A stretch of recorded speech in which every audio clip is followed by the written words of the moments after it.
UNSC में अभी देखेंगे वर्ल्ड लीडर्स जा रहे हैं और वहाँ पे अपना पॉइंट ऑफ व्यू रख रहे हैं, अपनी बात रख रहे हैं। अलग अलग देश के जो हेड्स हैं वहाँ पे गए थे। भारत से पीएम मोदी भी गए, लेकिन अभी जो है एस जयशंकर का बहुत ही एक शानदार आप देखेंगे मैसेज जो यूएन से पूरे देश के लिए और जो देश के प्रति बात करते हैं, देश के विरोध में बात करते हैं, उन पे भी बहुत सारे बातें यहाँ पे एस जयशंकर ने किए हैं। बहुत ही जल्दी उस पर भी एक वीडियो लेके आऊँगा कि एस जयशंकर ने यूएन जनरल असेंबली में क्या क्या बात कही। लेकिन उससे पहले मैं यूएन में परमानेंट सीट के लिए जो भारत हमेशा दावेदारी पेश करता है उसके लिए मैं यहाँ पे बात करूँगा। उससे पहले मैं चाहता हूँ आप ये एक वीडियो छोटा सा देखें जो गवर्नमेंट के द्वारा शेयर किया गया है। India.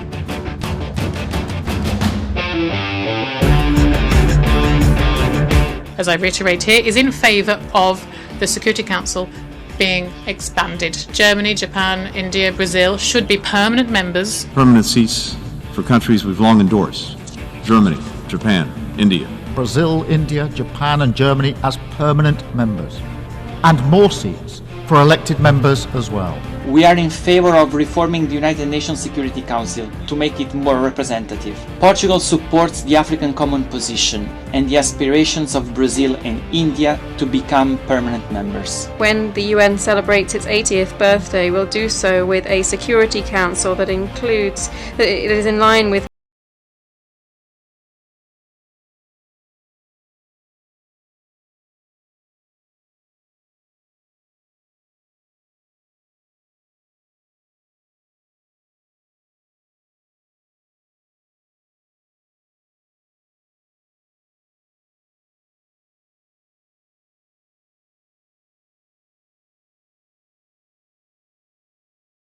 इस बार का यूएन जनरल असेंबली में अलग अलग देश के लीडर्स ने भारत का समर्थन किया है।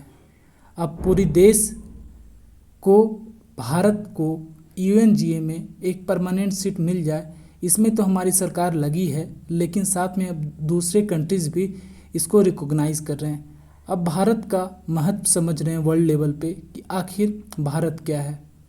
लोगों को पता है कि यूएन जो है अब उतना इफ़ेक्टिव नहीं रहा। देखिए, यूएन मेनली बनाया गया था कि कोई भी वैसा कॉन्फ्लिक्ट हो पूरे वर्ल्ड में तो वो सबको रोका जा सके, लेकिन ऐसा इफ़ेक्टिव लग नहीं रहा। यूएन रिजोल्यूशन पे रिजोल्यूशन पास करता है, कंट्रीज सुनते नहीं हैं, पूरे वर्ल्ड में कॉन्फ्लिक्ट लगातार चला ही आ रहा है। तो ऐसे में यूएन का इफ़ेक्टिवनेस पे ही सवाल खड़ा होता है और भारत के साथ साथ अब अन्य देश भी इस पे सवाल खड़ा करने लगे हैं। अब भारत को परमानेंट मेंबरशिप मिलना चाहिए, ये तो भारत हमेशा से दावेदारी पेश करता ही था, लेकिन इस बार यूएन जनरल असेंबली में अलग अलग देशों ने समर्थन किया है कि हाँ भारत को मिलना चाहिए। साथ में ब्राज़ील, जर्मनी और जापान, इन देशों को भी हिस्सेदारी मिले, मतलब वहाँ पे मिले एक जगह यूएन जनरल असेंबली में सीट में। लेकिन रसिया देखिए कुछ हद तक सिर्फ भारत को सपोर्ट करता है, वो चाहता है ना जर्मनी को मिले ना जापान को मिले, इसलिए रसिया हमेशा से भारत का सपोर्ट करता रहा और पूरे अलग अलग दुनिया से जो देखेंगे वर्ल्ड लीडर्स है भारत को पुरजोर सपोर्ट करते हैं। और ये आर्टिकल आप हर जगह देखेंगे कि भारत का इस बार यूएन परमानेंट मेंबरशिप के लिए ज़्यादा से ज़्यादा समर्थन मिला है। तो क्या भारत को आने वाले समय में यूएन जनरल असेंबली में परमानेंट सीट मिलेगा?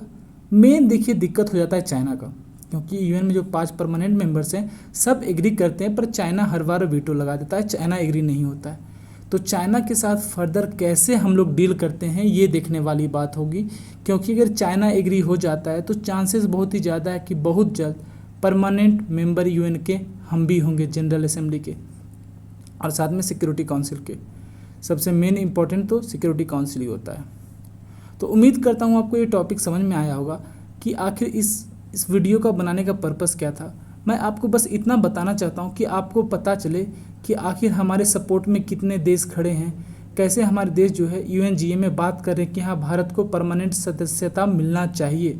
और ये हमारे लिए बहुत ही अच्छा न्यूज़ है कि देश जो है हम लोग को रिकॉग्नाइज़ कर रहा है, वो समझ रहे हैं कि भारत का इतना ज़्यादा पॉपुलेशन है, अब वर्ल्ड लेवल पे भारत का इतना ज़्यादा इम्पैक्ट है कि भारत को अब यूएन का परमानेंट मेंबर यहाँ पे बनना चाहिए। उम्मीद करता हूँ आपको ये टॉपिक समझ में आया होगा। मिलते हैं अगले वीडियो में, तब तक पढ़ते रहिए, खुश रहिए। जय हिंद।